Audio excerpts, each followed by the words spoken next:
In 1996, an orange, fire-breathing pixel sprite debuted on the original Nintendo Game Boy, quickly securing its place as one of the most recognizable figures of the decade.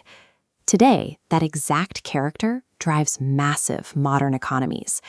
It sparked a multi-million-dollar trading card boom, with physical cards even being worn to the ring during high-profile combat sports events by influencers like Logan Paul. The demand is so intense that a single first-edition piece of cardboard featuring the character was auctioned off by Heritage Auctions in 2022 for $336,000. But despite Charizard's immense global fame and decades of documented lore, the basic assumptions fans hold about its biology, design, and history are completely incorrect.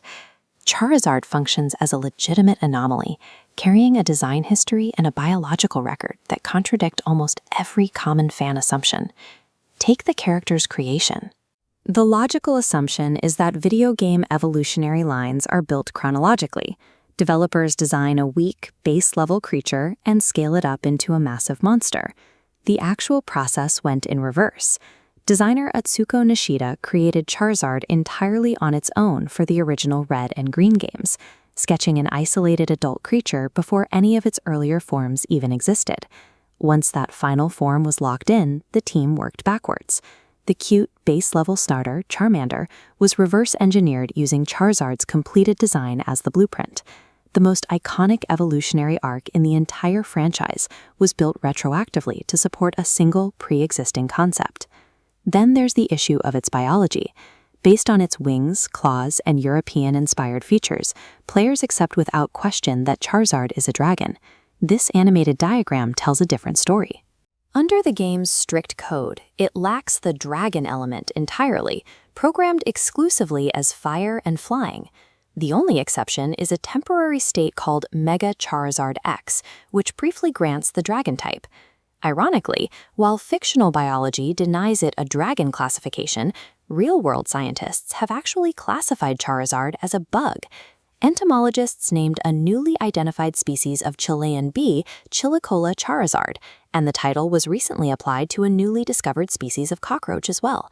The ultimate fictional dragon's only true, recognized scientific classification in the real world is an insect. Players often assume that in-game encyclopedia entries, the Pokédex, are strictly flavor text with no bearing on actual gameplay or broader franchise rules. Charizard's entry, however, includes a specific behavioral rule. It breathes intense flames that can melt boulders, but will always refuse to torch a much weaker foe. If it feels superior, it stops listening.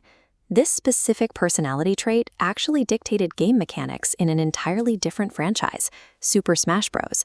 The Pokémon Company officially confirmed that Charizard appeared as a solo fighter in the 3DS and Wii U versions of Smash Bros. Solely because it canonically disobeyed the Pokémon trainer.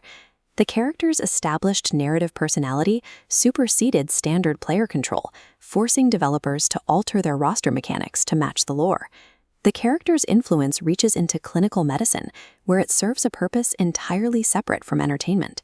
Clinical psychiatrists actually utilize Charizard as an empowerment tool during therapy sessions with traumatized children. The mechanism relies on the creature's design evolution. Watching the vulnerable, cute Charmander grow into the fierce, independent Charizard helps young patients process the loss of their own childhood innocence. By relating to the character's core traits of stubbornness and physical power, traumatized children find a safe avatar to help them rebuild attachments to the world around them. It started as a reverse-engineered digital sprite for a handheld console. Today, it stands as a driving force in global economies, an official biological classification, and a tangible tool for human psychological healing.